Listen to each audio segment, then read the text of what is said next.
शरणं सर्वधर्माणां येनं जयतु शासनं।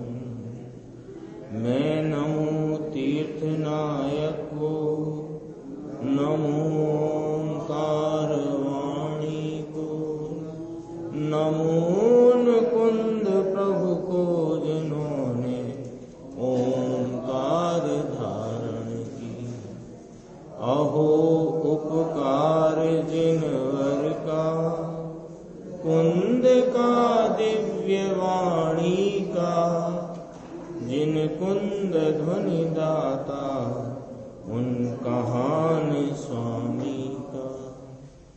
नमिऊण जिणम वीरम अनंत वर्णान कंसण सहावम, भोक्षामिनियम सारम केवली शुद्ध केवली भणिदम। नियम सार जी परमागम है और इसकी गाथा 15 इसकी आज अपनी स्वाध्याय प्रारंभ होती है। बहुत ही गंभीर गाथा है, यानी जो एक विषय गुरुदेव श्री कहते हैं कि इसे बाहर पाड़ना बहुत कठिन था। आचार्य भगवान का हृदय रूप जो भाव आया, इसे बाहर पाड़ना कठिन, पंडितों के बूते की बात भी नहीं। कारण शुद्ध पर्याय, कारण शुद्ध पर्याय की चर्चा आचार्य कुंद भगवान ने इस गाथा 15 में की, और जिसकी टीका मुनिराज पद प्रमलधारी देव ने की है, वो बात बहुत ही गंभीर है। तो अपन अपना मानस भी थोड़ा गंभीर बना करके इसकी स्वाध्याय करेंगे, जिससे इसका ये जो विषय है, और विषय से भी ज्यादा जो गंभीर इसका हृदय है, इसका जो विषय है और विषय के द्वारा जो अपने को श्रद्धा का विषय भूत अपना जो भगवान आत्मा, जिसे समय सार में भगवान आत्मा कहा, जिसे नियम सार में कारण परमात्मा कहा, वो कारण परमात्मा कहो, भगवान आत्मा कहो, शुद्धात्मा कहो, दृष्टि का विषय कहो, श्रद्धा का श्रद्धेय कहो, अथवा यह मैं हूं ऐसा कहो, वो कारण शुद्ध पर्याय की चर्चा इसमें आई है। तो थोड़ा गंभीर है विषय, तो अपना मानस भी अपन गंभीर रखेंगे तो अपने को इसकी स्वाध्याय में उसका बराबर रस का परिपाक होएगा, और वह जो मूल भाव है वो अपने ख्याल में आएगा। हाँ, निज भावना के लिए ये ग्रंथ की रचना आचार्य कुंद भगवान ने की है, तो उसमें ये कोई अद्भुत बातें आई हैं। अभी अपन ने आज वो सीडी में भी 50 से 55 नंबर की 6 गाथाएं जो हैं वो प्रारंभ हुई, उसमें 3 बोल चले।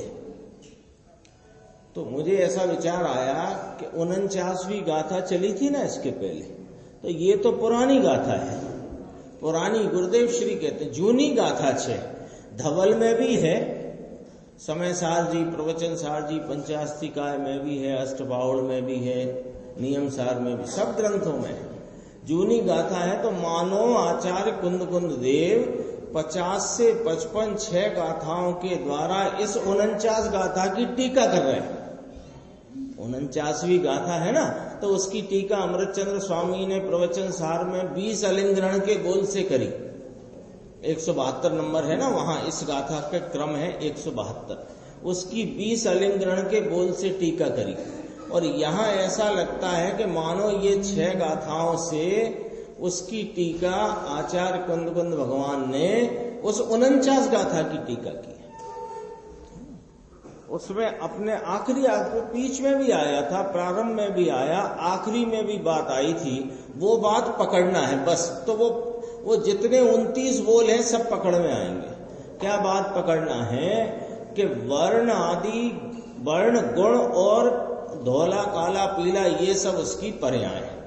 तो ये पर्याय भिन्न हैं, ये मुझ आत्मा से वर्णाधिक पर्याय वर्ण गुण मुझसे भिन्न हैं, ये बात में दम ज्यादा नहीं है, ये तो बुद्धि में धारण करके रखने की बात है। ये लाल रंग है, ये कत्थई रंग है, तो ये रंग पुद्गलमय है, मैं जीव हूं। ये बात धारण कर ली, बोल ली, कह ली, कहला ली, इसमें बात नहीं है। आप बताओ साहब, आप बताओ ये वर्ण गुण आत्मा से भिन्न है कि अभिन्न है? उन्होंने कहा भिन्न है। ये वर्ण गुण की सफेद काली पीली पर्याय हैं, ये भिन्न है कि अभिन्न है? कि भिन्न है। ये सब बातों में दम नहीं है। अरे जब इस चैतन्य शक्ति से व्याप्त यह अपना चैतन्य परमात्मा, इसकी जो मैंने अनुभूति करी, तो मेरी अनुभूति से ये भिन्न है, तब ये भिन्न है। 29 बोल में एक लाइन चलेगी, पोतानी अनुभूति थी भिन्न छे, मेरी अनुभूति से भिन्न है। ये पॉइंट पकड़ना है तो 29 बोल समझ में आएंगे। तो 29 बोल का हाँ ऐसे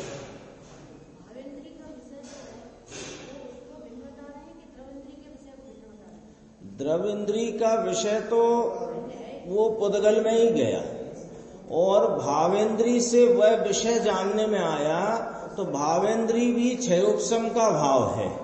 वो क्षयोपशम के भाव से भी न्यारा मेरा अपना अनुभूति का जो परिणाम है, अनुभूति का परिणाम भावेंद्री में नहीं जाएगा। क्यों कि अनुभूति इंद्रियों के अवलंबन से होती नहीं। अनुभूति सीधा अपने उपयोग से जुड़ जाने पर इस आत्मा की जो अनुभूति होती है, तो अनुभूति से ये पुद्गल द्रव्य के ये वर्णादि गुण भिन्न है। तो हाँ, उसमें क्योंकि जैसे यहां रखे हैं सफेद ढेरियां 3-4, तो जैसे ही एक ढेरी में से यूं चुटकी भर के खाया, तो अरे ये मीठेपन की अनुभूति से ये नमक आदि भिन्न है, स्वाद लेकर के भिन्न है। ऐसे इससे ये भिन्न, इससे ये भिन्न, इससे ये भिन्न, ये पंडिताई करी, कुछ लाभ नहीं उसका। वर्णादि किसके गुण है? मूर्त गुण है ना। वर्णादि किसके गुण है? पुद्गल के गुण है। और सफेद धौली पीली 5 पर्याय जो कहीं पे किसकी पर्याय वर्ण गुण की है, तो पर्याय पुद्गलमय, गुण पुद्गलमय, और इसलिए मैं आत्मा उससे भिन्न हूं। ये मैं इस बात में दम नहीं। ये बात पढ़ने की है, समझने की है, धारणे की है। ये तो जब मैंने वर्णादिक से भिन्न अपने आत्मा की अनुभूति की, तो मेरी अनुभूति से ये भिन्न है, तब अरे ये तो अभी वर्ण गुण तो बहुत स्थूल बात चालू करी है। अरूपम अरस अगंधम वाली गाथा है ना 49, तो अभी तो ये बहुत मोटी बात चालू करी है। अरे ये संयम लब्धि स्थान भी मेरी अनुभूति से भिन्न है। अभी तो संयम लब्धि स्थान क्या होता है जरा पकड़ना, तो अभी इस 50 से 55 गाथा की जो गहराई है वो पकड़ में आएगी। संयम लब्धि स्थान माने जीव के स्वरूप के आलम्बन से उपजी हुई वीतराग दशा, और अभी पूर्ण वीतरागता नहीं है, तो संयम तो प्रगटा है। संयम माने वीतरागता, शांति तो प्रगटी है, तो वह प्रगटी है सो वह उपलब्ध है। वीतरागता उपलब्ध है, तो अभी किंचित वीतरागता उपलब्ध है और किंचित राग बाकी है। तो ऐसी जो अवस्था है इसको संयम लब्धि स्थान कहते हैं। तो ये जो मुझे वीतरागता की, शांति की, मेरे ही स्वाद रूप पर्याय का जो भेद है, ये मेरी अनुभूति से भिन्न है। अभी वर्ण गुण आदि की बात तो अभी स्थूलता से शुरू हुई है, तो बातें तो इसमें 29 बोल बहुत गंभीर से गंभीर। गुणस्थान से भिन्न है। 13वां गुणस्थान पूर्ण, केवल ज्ञान की परिपूर्ण दशा, ज्ञान की, वीतरागता की, यथाख्यात चारित्र, अरे वह मेरी अनुभूति से भिन्न है। जब बातें, अभी तो ये शुरू हुआ है विषय, वो गंभीर है और वो भी गंभीर। और आज अपन ये शुरू कर रहे हैं गाथा क्रमांक 15 नियम सार की, ये भी महागंभीर। चलो फिर इसी को प्रारंभ करते हैं, वो जरा उसमें ही ज्यादा चित्त लग गया था। गाथा सूत्र पढ़ते हैं। नर नार तिरिय सुरा पज्जायाति विभाव मिधि भणिदा कम्मोपादि विविजय पज्जायाति सहाव मिधि भणिदा रक देव नर पर्याय वैभाविक कहा पर्याय कर्मोपादि वर्जित ते स्वाभाविक भागिया। अन्वयार्थ से देखिए, मनुष्य, नारक, त्रियंच और देव रूप पर्यायें वे विभाव पर्याय कहने में आई है, और कर्मोपाधि रहित यानी कर्म की उपाधि रहित पर्याय वे स्वभाव पर्याय कहने में आया है। आचार्य भगवान ने तो इतना सूत्र में वर्णन किया। पहले व्यंजन पर्याय विभाव पर्यायों की चर्चा करी और फिर स्वभाव पर्यायों की चर्चा। इसके पहले भी 14 गाथा के तीसरे चौथे पद में पर्यायों की चर्चा आई। वहां भी स्वभाव पर्याय अर्थ पर्यायों को कहा और व्यंजन पर्याय को विभाव पर्याय कहा। वो बात को पेटे में रख लो। पेटा समझते हैं ना, जैसे अपन हिसाब किताब करते हो कोई, तो जितना टोटल आया हो वो टोटल को अभी साइड रख लो और दूसरा हिसाब कर लो, उसकी जरूरत होगी तब उसको भी देख लेंगे। तो पेटे में रख लो, इसको साइड कर लो। वो भूलना भी नहीं है और याद भी करना नहीं है। यहां यही याद करना है जो चलेगी बात, और जब याद दिलाएंगे आचार्य तब अपन उसको उसका क्या ख्याल में आई थी बात, वो विचार में लेंगे। देखो टीका, ये टीका अपन बहुत सामान्य तरीके से पढ़ेंगे। इसके बाद इसमें गुरुदेव श्री का व्याख्यान है, उसमें बिना एक शब्द छोड़े पढ़ेंगे। टीका सामान्य पढ़ेंगे क्योंकि टीका में इतना माल है कि अपन उसकी व्याख्या करने जाएं तो कर सकते नहीं, तो गुरुदेव से ही करेंगे। गुरुदेव ने ही जो की है उसके ही अपन स्वाध्याय लेंगे। देखो टीका की पहली लाइन यानी कि इस गाथा की उत्थानिका, यह स्वभाव पर्यायों और विभाव पर्यायों का संक्षेप कथन है। इस गाथा में स्वभाव पर्यायों का और विभाव पर्यायों के कथन को कहा जा रहा है। देखो वहां स्वभाव पर्यायों और विभाव पर्यायों के बीच दो हुई ना, स्वभाव पर्याय और विभाव पर्याय, इनके बीच प्रथम स्वभाव पर्याय दो प्रकार से कहने में आती है।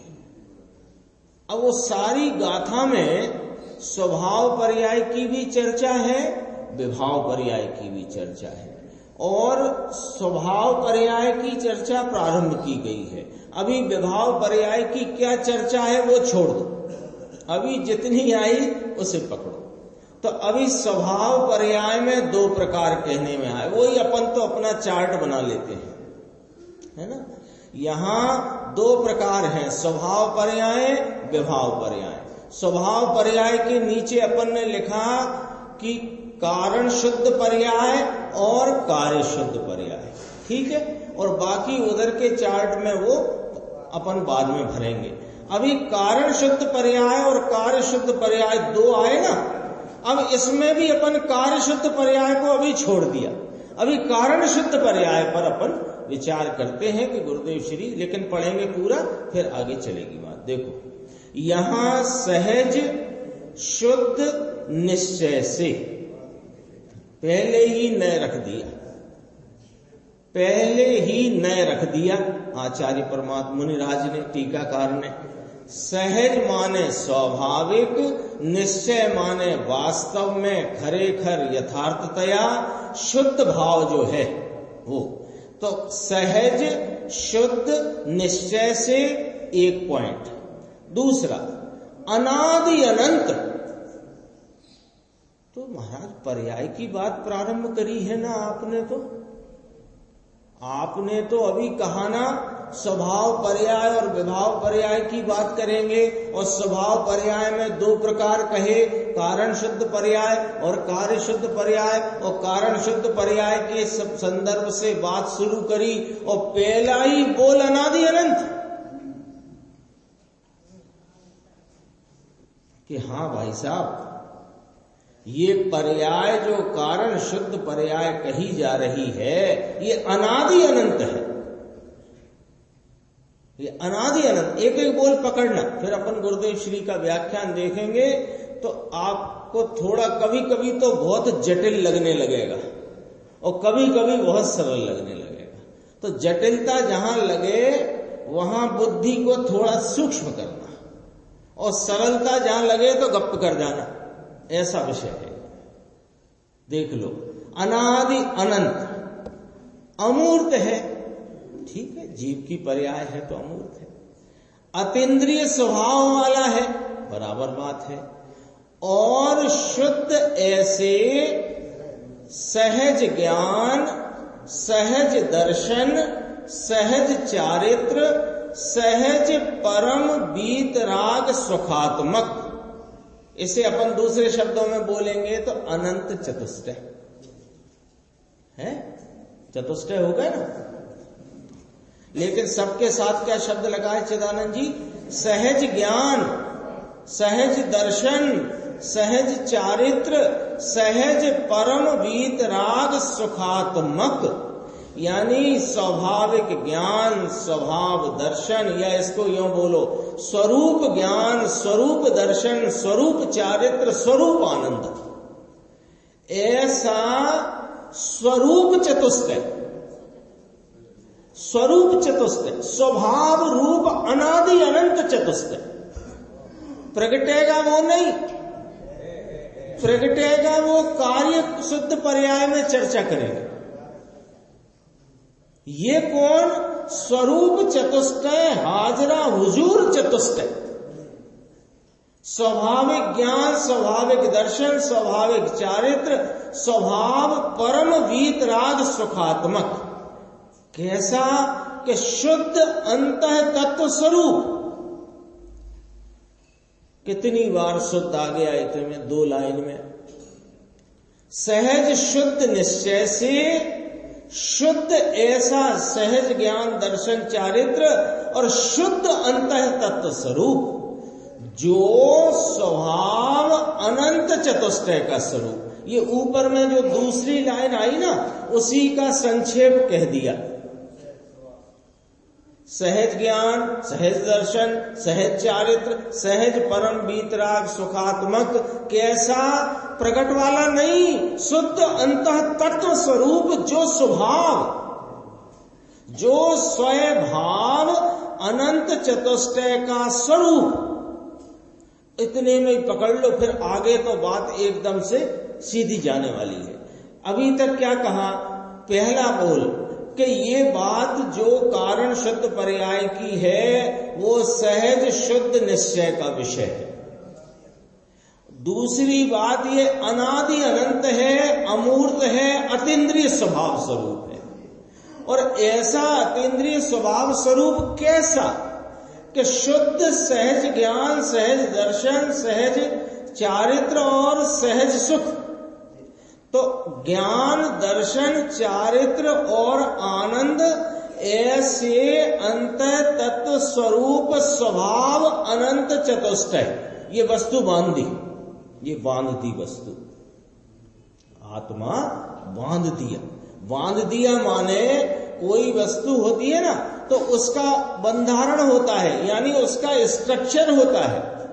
वो स्ट्रक्चर खड़ा किया, पहले ओ आत्मा है ना, तो आत्मा का स्ट्रक्चर, उसका ये स्ट्रक्चर है कि ज्ञान, दर्शन, सुख, चारित्र का जो स्वरूप रूप भाव, वो कैसा है? अनादि अनंत है, अमूर्त है, अतीन्द्रिय स्वभाव वाला। ऐसा जो अनंत चतुष्टय का स्वरूप, उसके साथ की लगी हुई उसके साथ की पूजित का अर्थ है पूजा के योग्य, पूजने वाली, आदरने वाली, आश्रय लेने वाली चीज, पूजित।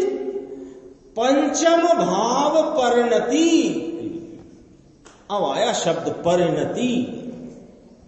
सो परिणति भी कौन सी कही? पंचम भाव परिणति। अरे पंचम भाव परिणति माने चार भाव से रहित। कैसी तो टीका करते हैं। पंचम भाव परिणति, इसमें से अर्थ निकालेंगे गुरुदेव उत्पाद व विना की।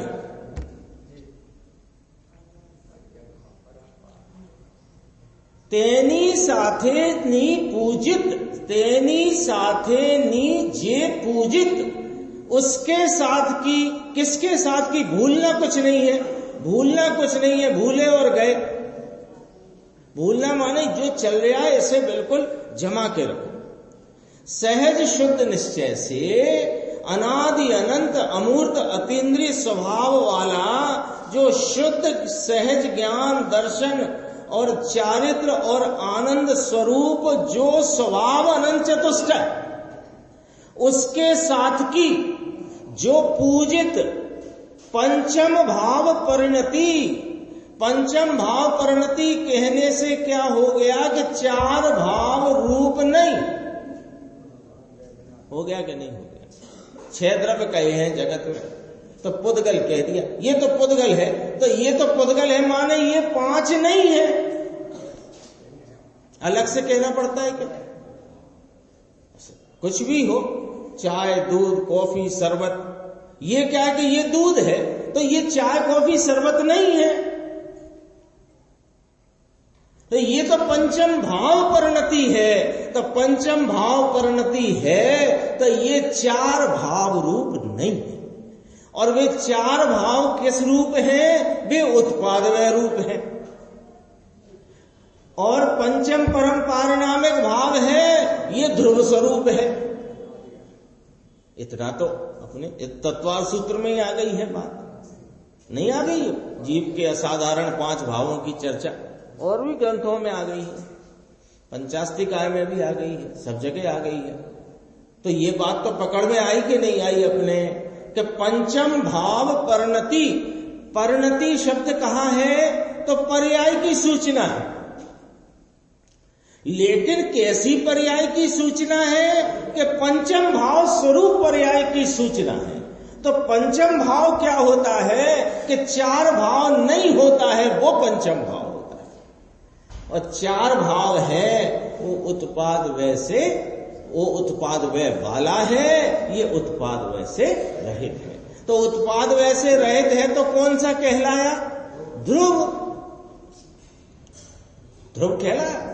तो अब कारण शुद्ध पर्याय को यदि अपन इस प्रकार कहें कि शुद्ध चैतन्य का, शुद्ध चैतन्य में क्या क्या समा गया? कि शुद्ध चैतन्य में अमूर्त अतीन्द्रिय स्वभाव वाला शुद्ध सहज स्वरूप चतुष्टय समा गया कि नहीं समा गया? शुद्ध चैतन्य में। तो शुद्ध चैतन्य का त्रैकालिक, तो अनादि अनंत, और पंचम भाव में ध्रुव, और परिणति में प्रवाह। तो इसे ऐसे कहा जाए तो शुद्ध चैतन्य का त्रैकालिक ध्रुव प्रवाह, वह कारण शुद्ध पर्याय। कैसी गजब की चीज है।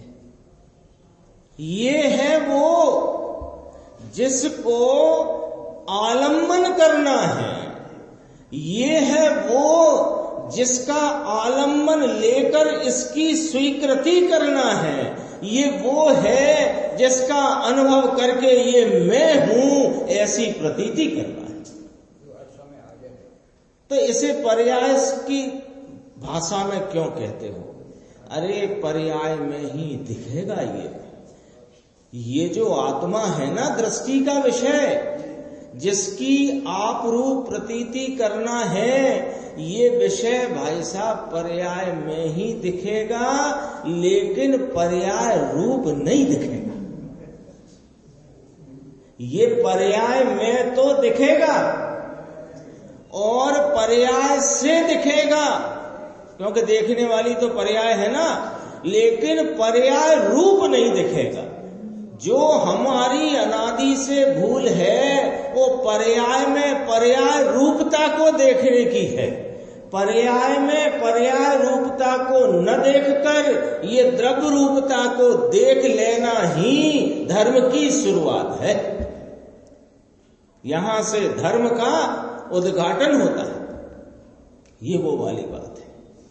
देखो, तेनी साथेनी जे पूजित पंचम भाव पर नति, उसके साथ शब्द डाला है, देखो ब्रैकेट में, तन्मय पने रही हुई जो पूज्य ऐसी पारिणामिक भाव की परिणति। चिदानंद जी आई बात पकड़ में आपके, जब पारिणामिक भाव की परिणति कहा तो औपसमिक, औदयिक, छायोपसमिक, छायक परिणति नहीं है, और नहीं है तो वे उत्पाद वय वाली है, ये उत्पाद वय वाली नहीं है। ये ऐसा कई लोगों को आशंका होती है, गुरुदेव ने यूं क्यों कह दिया उत्पाद वय रहित की पर्याय। उत्पाद वय रहित की पर्याय हमने तो आगम में कहीं पढ़ी ही नहीं है। आगम में हमने तो नहीं पढ़ी उत्पाद वय बिना की पर्याय। पर्याय माने उत्पाद वय वाली, यानी इतनी बड़ी बड़ी टीकाएं तत्वार सूत्र की, सर्वार सिद्धि और तत्वार्थ वार्तिक आदि कितने बड़े बड़े टीकाएं उनकी, उन टीकाओं में तो सब में चर्चा आई उत्पाद वय वाली होती है पर्याय। और यहां पर गुरुदेव श्री फरमाते हैं कि ये जो पंचम भाव परिणति यानी कारण शुद्ध पर्याय, ये उत्पाद वय बिना की है। कहां से निकाल लाया? नई नई बातें निकाल लाते हो। हम कुछ नई नई निकाल लाते हैं, तुम नहीं निकाल पाते हो शब्द मिलेक्षता के कारण से, और हम निकाल लाते हैं अनुभव में डूब डूब करके। फर्क ये है, हम अपने अनुभव से आचार्यों के तात्पर्य को पकड़ करके आपके सामने खिला देते हैं, और आप शब्दों के पीछे दौड़ लगाते रह जाते हो। इसलिए ऐसी बात है। वह ही कारण शुद्ध पर्याय है, ऐसा अर्थ है। देखो मेरा विचार ऐसा है, टीका तो अपन पूरी भी पढ़ सकते हैं, लेकिन मैं पूरी नहीं पढ़ना चाहते। अभी एक पैराग्राफ अपन ने पढ़ा है, इस पैराग्राफ पे गुरुदेव श्री का अपन व्याख्यान पढ़ लें, फिर जब दूसरे पैराग्राफ का व्याख्यान गुरुदेव श्री का शुरू होगा तब फिर अपन टीका की ये दूसरे पैराग्राफ, क्योंकि आगे जो बातें हैं वो कार्य शुद्ध पर्याय की बात तो पढ़ भी सकते हैं, फिर वो व्यंजन पर्याय आदि की बातें हैं, उसमें अपना ये विषय थोड़ा धुल जाएगा, ढीला हो जाएगा। अभी जो खड़ा हुआ है ना कारण शुद्ध पर्याय का, इसलिए अपन सीधे गुरुदेव श्री के पास चलते हैं, और पेज नंबर 300 है। यहां मैंने इसलिए ये दो लाइन और नीचे की है, इसलिए है कि गुरुदेव श्री तो चलता रहेगा, वो अपने पुस्तक में है सबके पास, वो टीका की कहां लाइन चल रही है वो अपने ख्याल में बनी रहे।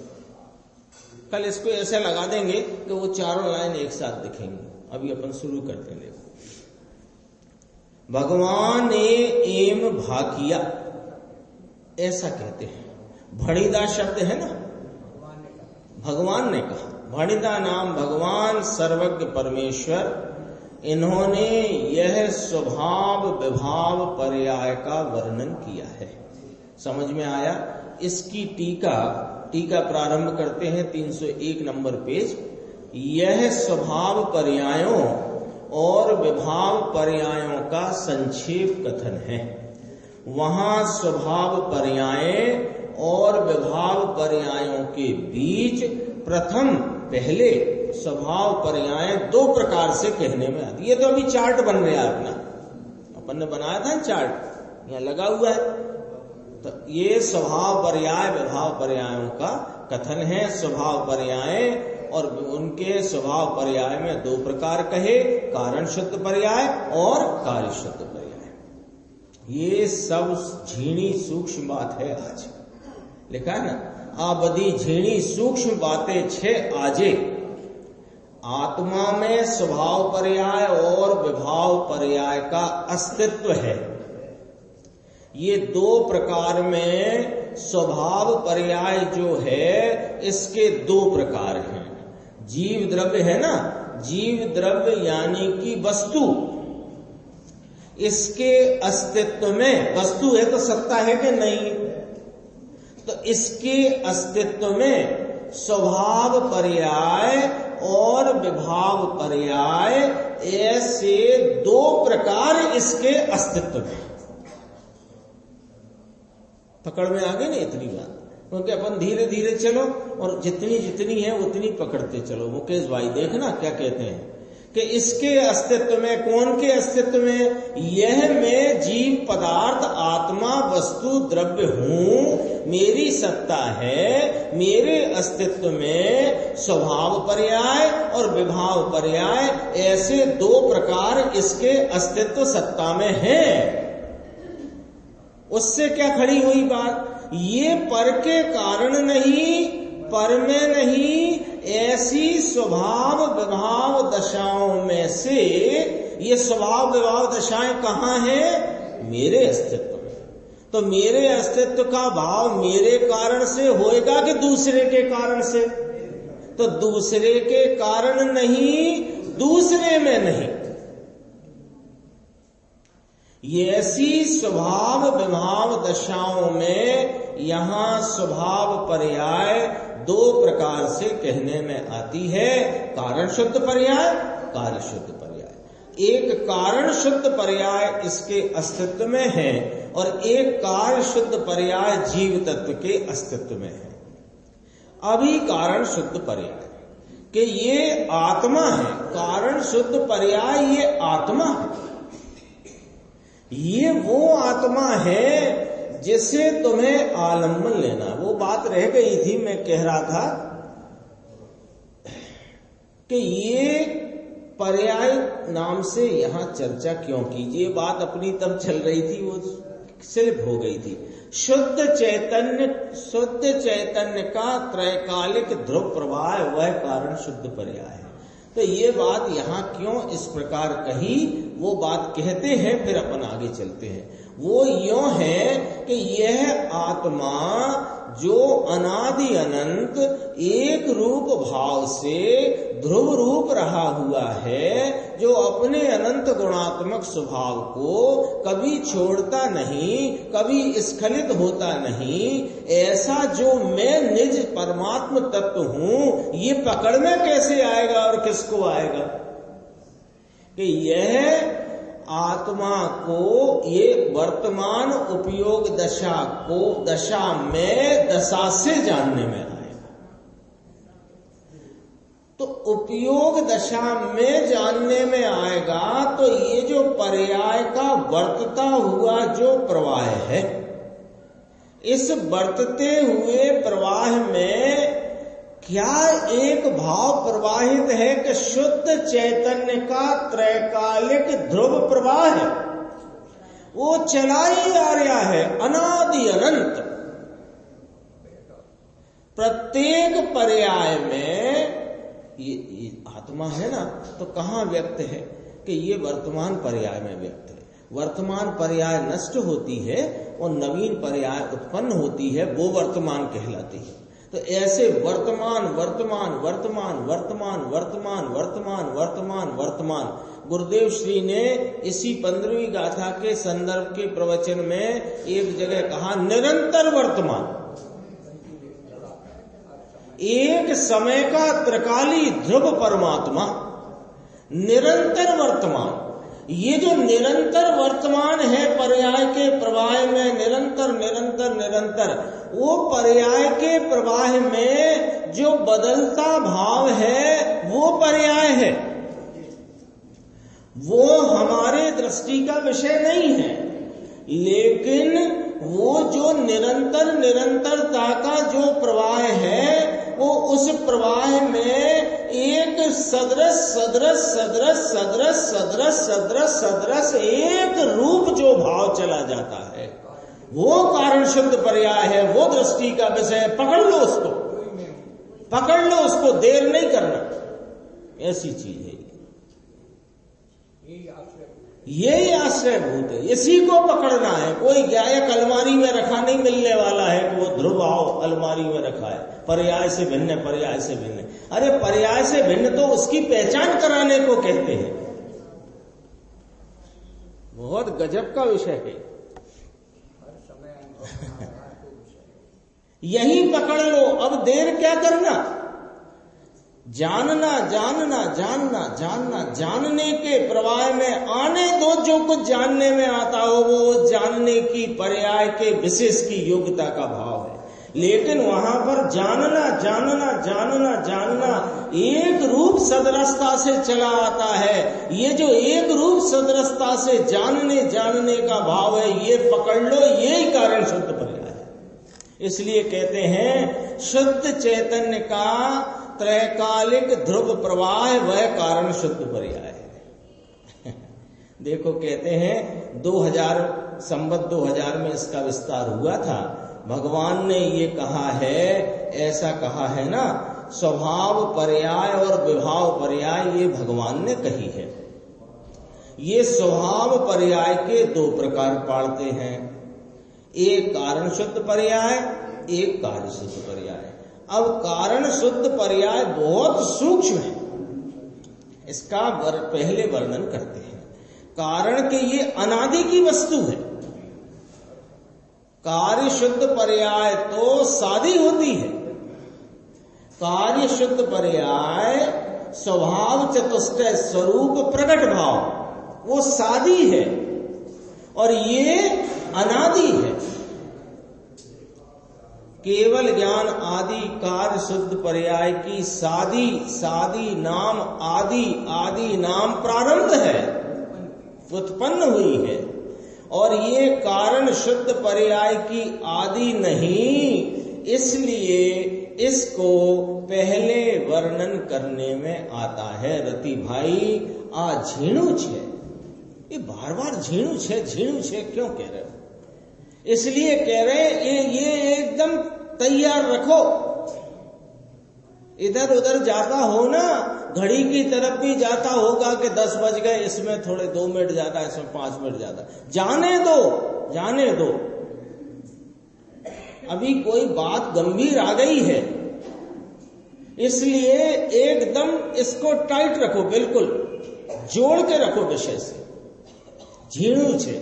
फिर गुरुदेव देखो करुणा से कहते हैं, भैया समझाए एटलू पकड़ू, जितना समझ में आए उतना पकड़ना जरूर। ये मत सोचना कि हमें नहीं आ रहा, समझ में रहने दो। जितना आए पकड़ में उतना पकड़ना। समझ में आता है ले वाह, ये तो सर्वज्ञ परमेश्वर वीतराग केवल ज्ञानी परमेश्वर ने स्वभाव पर्याय विभाव पर्याय के प्रकार कहे। अब इसमें स्वभाव पर्याय गुरुदेव कहते हैं पाठ में यानी गाथा सूत्र में तो पहले व्यंजन पर्याय की बात करी, लेकिन इसका वर्णन बाद में करेंगे। मूल गाथा में पहले व्यंजन पर्याय ली, लेकिन पहले ये तो समझ लो कि कारण शुद्ध पर्याय क्या होती है, तब तुम्हें व्यंजन पर्याय समझ में आएगी।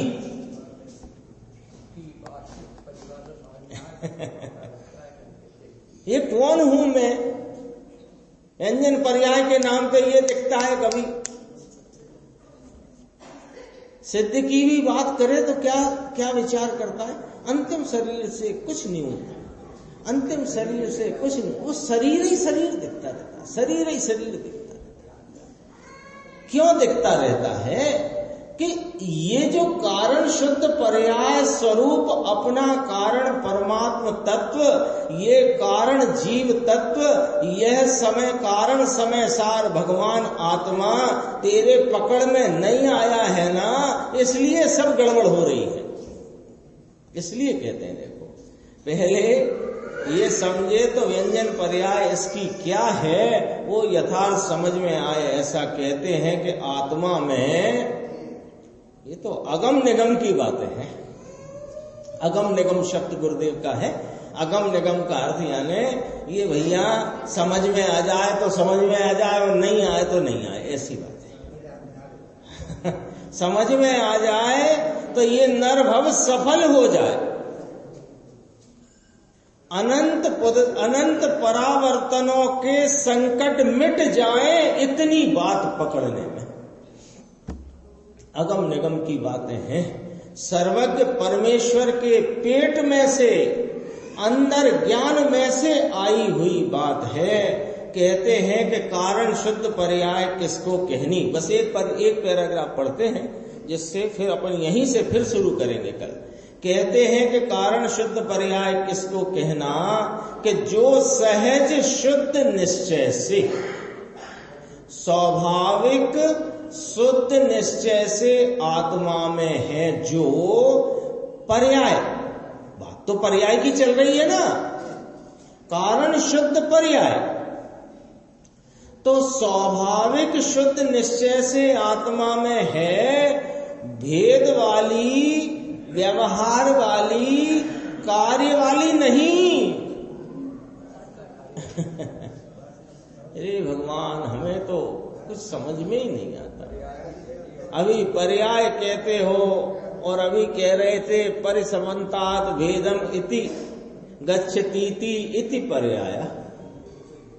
अभी आया नहीं था 14वीं गाथा में, जो भेद को सर्व प्रकार से भेद को प्राप्त हो वो पर्याय, बराबर वो पर्याय है, वो भेद को प्राप्त होती है वो पर्याय है, वो सादी शांत वाली पर्याय है। ये अनादि अनंत वाली बात है, भेद वाली, व्यवहार वाली नहीं। ये सहज शुद्ध निश्चय से कहा ना, तो इस शब्द का अर्थ निकला व्यवहार वाली नहीं, भेद वाली नहीं। क्यों? कि निश्चय किसे कहते? अभेद सो निश्चय, ठीक है। तो अभेद सो निश्चय सो भेद वाली नहीं, व्यवहार वाली नहीं, कार्य वाली नहीं। कार्य भेद रूप होता है, कार्य होता है ना, तो वह भेद को प्राप्त होकर होता है, पलट करके होता है, तो पलटने ही भेद होता है। ये ऐसा था, ऐसा हुआ, तो ये कार्य हुआ, तो पलट के हुआ कि ना हुआ? त्रिकाल तो कौन सी है साहब, ये वो बताओ आप। तो सहज शुद्ध निश्चय से अब आगे मिला लो। त्रिकाल सहज स्वाभाविक शुद्ध निश्चय से, ये पहले नहीं लिया।